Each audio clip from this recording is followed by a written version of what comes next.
తెలుగుదేశం పార్టీకి సంబంధించినటువంటి మహానాడు కార్యక్రమాన్ని మే 27, 28, 29 ఈ 3 రోజుల పాటు రాయలసీమ ప్రాంతంలోని కడప జిల్లాలో అట్టహాసంగా నిర్వహించడం జరిగింది. ఈ మహానాడు వేదికగా తెలుగుదేశానికి సంబంధించిన అనేక మంది నాయకులు, ముఖ్యమంత్రి చంద్రబాబు నాయుడు గారు, యువ నాయకుడు లోకేష్ గారు మాట్లాడుతూ ఈ మహానాడు ఇక్కడ నిర్వహించడం ఈ రాయలసీమ ప్రాంత వాసులు చేసుకున్న అదృష్టం. ఇప్పటి నుంచి ఈ మహానాడు వేదిక నుంచి మేము చెప్తున్నాం, ఈ రాయలసీమ కానీ, కడప కానీ, పులివెందుల కానీ ఇంకా వేగంగా అభివృద్ధి జరగబోతుంది. ఆ విధమైనటువంటి ఆలోచన చేస్తున్నాం. రాయలసీమ పట్ల మాకు చాలా చిత్తశుద్ధి ఉందని రకరకాలుగా మాట్లాడారు. సరే, ఆ 3 రోజులు ఆ యొక్క మీటింగ్ అయిపోయేసరికి వాళ్ళు ఏం ప్రకటించినరా ఏమన్నది ఏం చెప్పలే. సరే, చెప్పకపోయినప్పటికీ ముఖ్యంగా రాయలసీమ ప్రాంతానికి సంబంధించి, కడప జిల్లాకు సంబంధించి స్టీల్ ప్లాంట్ అనేది ఎప్పటి నుంచో మాట్లాడుతున్నది, వినపడుతుంది, ఉన్న సమస్య. అయితే చంద్రబాబు నాయుడు గారు ఈ స్టీల్ ప్లాంట్ గురించి ఏం మాట్లాడినరో ఒకసారి ఈ వీడియో వినండి. విన్న తర్వాత మనం దీని గురించి ఇంకా ముందుకు పోదాం. నేను ఎప్పుడు కూడా ఏదో ఒక విధంగా ఈ ప్రాంతాన్ని అభివృద్ధి చేయాలని ఆలోచిస్తున్నాను. నేనే ఆ రోజు ఫౌండేషన్ వేశాను కడప స్టీల్ ప్లాంట్ కి. నేను ఫౌండేషన్ వేస్తే మళ్ళీ వీళ్ళు వచ్చి దాన్ని కొట్టేసి నేనేదో పొడుస్తానని మళ్ళా వచ్చి ఇంకో ఫౌండేషన్ వేశాడు. ఇవన్నీ కూడా మీరు ఒకసారి చూస్తే ఇలాంటి లేనిపోని చేసి అసలు ప్రాజెక్ట్ లేకుండా చేసే పరిస్థితి తీసుకొచ్చారు. మొన్ననే నేను వచ్చినప్పటి నుంచి మాట్లాడుతున్నా, గట్టిగా మాట్లాడా. ఈ రోజు మీకు హామీ ఇస్తున్నా, కడప మహానాడులో ప్రతినిధుల మహాసభలో మీ అందరికీ హామీ ఇస్తున్నా, 10 రోజుల్లో కడప స్టీల్ ప్లాంట్ పని ప్రారంభమవుతుందని అనౌన్స్ చేస్తున్నా.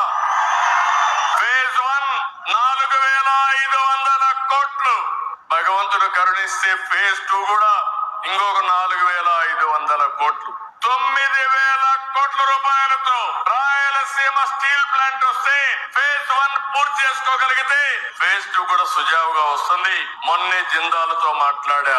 నేను ఒకటే చెప్పాను, ఇంకా ఏ మాత్రం కూడా డిలే కాకుండా జూన్ 12వ తారీఖు ఈ ప్రభుత్వం వచ్చి 1 సంవత్సరం అవుతుంది. అంత లోపలనే మీరు ప్రారంభించండి. అవసరమైతే నేను కూడా వచ్చి కొబ్బరికాయ కొడతాను తప్ప మళ్ళీ ఫౌండేషన్ అయ్యను, మళ్ళీ నేనే వచ్చి ఇనాగరేషన్ చేస్తాను, ప్రారంభం చేస్తానని చాలా స్పష్టంగా చెప్పాను. ఇది చంద్రబాబు నాయుడు గారు కడప స్టీల్ ప్లాంట్కి సంబంధించి ఆయన మహానాడు వేదికగా చేసినటువంటి ప్రకటన. అంటే గత నెల 27వ తేదీన ఆయన చేసిన ప్రకటన, ఇంకా 10 రోజుల్లో ఇక్కడికి వచ్చి పనులు ప్రారంభించడమే కాకుండా అవసరమైతే వచ్చి నేనే కొబ్బరికాయ కొట్టి పనులు ప్రారంభిస్తానని చెప్పిండు. అంటే దాదాపు ఇప్పటికీ ఈ జూన్ 13వ తేదీలో ఉండవు. అంటే చంద్రబాబు నాయుడు గారు చెప్పి అటు ఇటు ఒక అర్ధ నెల, అంటే 15 రోజులు దాటిపోయింది. మరి ఇది గుర్తుందో లేదు, ఆ రోజుకి అక్కడ వచ్చినటువంటి ప్రజలు సంతృప్తిపరచాలనో, లేదు మేము రాయలసీమకు ఏమైనా చేస్తుండామనో చెప్పే ఉద్దేశం అయినట్టు అనిపిస్తుంది. ఎందుకంటే చెప్పింది ఇంత పెద్ద ప్రాజెక్టు, ఎన్నో సంవత్సరాల నుంచి పెండింగ్లో ఉన్నటువంటి ప్రాజెక్టు కడపకు కానీ రాయలసీమకు కానీ చాలా ముఖ్యమైనటువంటిది. సరే, ఇక్కడ ఇంకోటి కూడా ఆలోచించాలి. వాస్తవంగా ఈ స్టీల్ ప్లాంట్కి సంబంధించి గత ప్రభుత్వంలో ఏం జరిగింది? గత ప్రభుత్వంలో జగన్మోహన్ రెడ్డి గారు అధికారంలోకి వచ్చిన వెంటనే దాదాపు 2 సంవత్సరాల పాటు కరోనా పరిస్థితులు ఉన్నాయి. ఆ పరిస్థితుల్లో రాష్ట్రంలోనే కాదు, దేశంలోనే కాదు, ప్రపంచంలో కూడా ఆర్థిక వ్యవస్థ అంతా స్తంభించిపోయింది. అలాంటి పరిస్థితులు చేసే అవకాశం లేదు. ఆ తర్వాత ఈ కరోనా కొంచెం సద్దుమణిగిన తర్వాత కేంద్రంతో చాలాసార్లు మాట్లాడినప్పటికీ కేంద్రం నిర్లక్ష్యం వల్ల ఇంకా విధి లేని పరిస్థితులలో రాష్ట్ర ప్రభుత్వమే నిర్వహించాలనే ఉద్దేశంతో జిందాల్ వాళ్ళతో మాట్లాడి జగన్మోహన్ రెడ్డి గారు కడప జిల్లాలో ఈ యొక్క స్టీల్ ప్లాంట్కి సంబంధించి భూమి పూజ చేసి పనులు ప్రారంభించడం జరిగింది. అంతలోపు ఈ ఎలక్షన్స్ రావడం, తర్వాత ఎన్నికల్లో జగన్మోహన్ రెడ్డి గారు ఓడిపోవడం, కూటమి ప్రభుత్వం రావడం జరిగింది. అయితే ఇక్కడ మనం మాట్లాడుకోవాల్సింది ఏంటంటే, చంద్రబాబు నాయుడు గారు అనేటువంటి వ్యక్తి ఈ నవ్యాంధ్రకు కానీ లేదా ఉమ్మడి ఆంధ్రప్రదేశ్ కానీ రాజకీయాలకు కానీ సీఎంగా ఉండడం కానీ కొత్త ఏం కాదు. సరే, ఉమ్మడి గంటే పక్కన తీసేద్దాం, 2 సార్లు ఉండు. మళ్ళీ ఈ నవ్యాంధ్రప్రదేశ్లో మొట్టమొదటిసారిగా 2014లో ఆయనకే అవకాశం వచ్చింది. ఆ రోజు కూడా ఇప్పుడు ఏదైతే ఎన్డీఏతో ఉన్నారో అదే ఎన్డీఏతో ఆ రోజు ఆయన అలయన్స్లో ఉండడం జరిగింది. వీళ్ళు కూడా ప్రభుత్వంలో మంత్రివర్గంలో కూడా ఉన్నారు.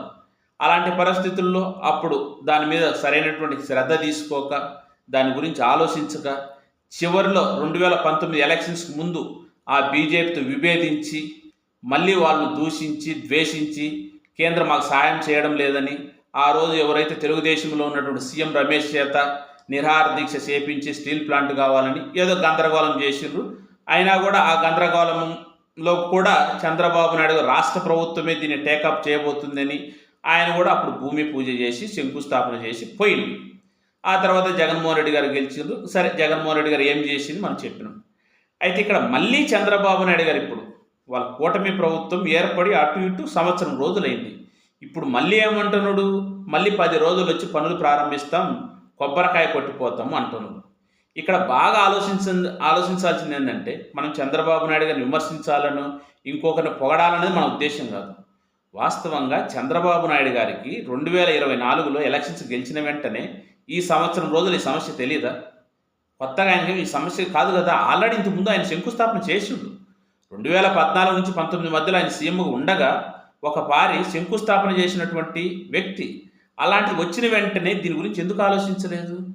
అదిగాక ఇప్పుడు కూడా మీరు కేంద్రంలో ఉన్నారు, కేంద్ర ప్రభుత్వ భాగస్వామ్యంగా ఉన్నారు, మీకు సంబంధించిన ఎంపీలు మంత్రులుగా ఉన్నారు. అదిగాక ఈరోజు కేంద్రంలో ఎవరు ఒప్పుకున్నా ఒప్పుకోకపోయినా సరే, మన వెటకారంగా కాదు, నిజంగా కూడా కేంద్రంలో మోడీ గారు 3వ ప్రధానిగా కొనసాగుతున్నారంటే ఇక్కడ చంద్రబాబు నాయుడు గారు, అక్కడ వచ్చేసి నితీష్ కుమార్ చాలా కీలకం. అలాంటి కీలకమైనటువంటి వ్యక్తులు మీరు కేంద్ర ప్రభుత్వం కొనసాగుతూ కూడా ఆల్రెడీ సమస్య మీకు 2014 నుంచి 19 మధ్యలో తెలుసు. ఈ సంవత్సరం రోజులు ఖాళీగా ఉండి మీరు ఏదో మీటింగ్ పెడుతున్నారు ఉద్దేశంతో ఆ ప్రాంత ప్రజలను ఏదో ఉత్సాహపరచడానికి, శాంతిపరచడానికి ఇంకా 10 రోజులకు వచ్చి నేను మళ్ళీ ఇక్కడ పనులు ప్రారంభిస్తా, కొబ్బరికాయ కొడుతున్నానన్నారే. ఈ విషయం ఏమైనా గుర్తుందా సార్? ఈ విషయం ఏమైనా గుర్తుందా? మీరు చెప్పి కూడా 15 రోజులు అవుతుంది. మరి దాని గురించి ఏమైనా ఆలోచిస్తుండ్రా? ఆలోచించి పనులు చేస్తే మంచిదే. ఏమి ఇప్పుడు పనులు మొదలుపెట్టి ఎల్లుండి కల్లా స్టీల్ ప్లాంట్ కట్టమని మనం అనట్లే. ఇది దీర్ఘకాలికంగా ఫేజ్ 1, ఫేజ్ 2లో ఆయన అన్నట్టు 4,000 కోట్లతోనో తర్వాత ఒక 5,000 కోట్లతోనో మనం ఎంత సామర్థ్యం పెంచే కొద్దీ అంత ఖర్చు అవుతుంది. కానీ పనులనే స్టార్ట్ అయితే మెల్లమెల్లగైనా కనీసం ఈ 5 ఏళ్లలోపు ఫస్ట్ ఫేజ్ అయినా అయిపోయేటువంటి అవకాశాలు ఉంటే నిజంగా అంతో ఇంతో మీరు చెప్పిన దానికి విలువ ఉంటుంది. అలా కాకుండా చూసినాం నిన్న సూపర్ 6లో మీరు ముఖ్యమైనవి అమలు చేయకుండా కొన్నింటిలో కలిపేసి ఇంకా సూపర్ 6 అయిపోయింది, ఎవరైనా మాట్లాడితేగినా 4 మందంతో సమానము అంటే అబద్ధాలు ఆడుతున్నట్టు సమానమని మీరు మొత్తం సూపర్ 6 ప్లేట్ని ఫిరాయించేసిండ్రు. అలాగే ఎక్కడ నమ్మాలి మిమ్మల్ని? మీరు చెప్పే మాటలకు ఎక్కడన్నా విలువ ఉందే? ఈ సంవత్సరం రోజులు జరిగిన పరిణామాలు చూస్తే మీరు చెప్తున్న మాటలకు, చేస్తున్న చేష్టలకు, జరుగుతున్న పనులకు ఒక్క కొంచెమైన విశ్వసనీయత ఉంది? ఎన్నిసార్లు సార్? మీరేం కొత్త కాదు. రాయలసీమకు సంబంధించి కడప స్టీల్ అనేది చాలా చాలా ముఖ్యమైనది మీకు తెలుసు. అలాంటి వచ్చిన సంవత్సరంలో ఫస్ట్ జూన్లో మీరు ఎన్నికలు గెలిచిన ఒక నెలకైగిన దాని మీద దృష్టి పెట్టింటే ఈ పార్టీ పనులు స్టార్ట్ అయ్యేటి కాదు కదా. పోనీ జగన్మోహన్ రెడ్డి గారు తెచ్చిన జిందాలను ఎన్నికల తర్వాత పిలిచి వాళ్ళకి పనులు స్టార్ట్ చేయించింటే వాళ్ళు స్టార్ట్ చేసేవాళ్ళు కదా. కానీ వచ్చిన వెంటనే కక్షపూరితంగా ఆయన ఏదో కేసు ఉందని ఎల్లగొట్టి భయపెట్టి మళ్ళీ ఇప్పుడు మేము జిందాలు దొడకచ్చుండామని. సరే, ఎవరైనా ఇబ్బంది ఏం లేదు, మనకు జిందాలు కానీ టాటా ఎవరైతే మనకి ఏముంది, మనకు కడపలో స్టీల్ ప్లాంట్ రావాలి, అది ముఖ్యం.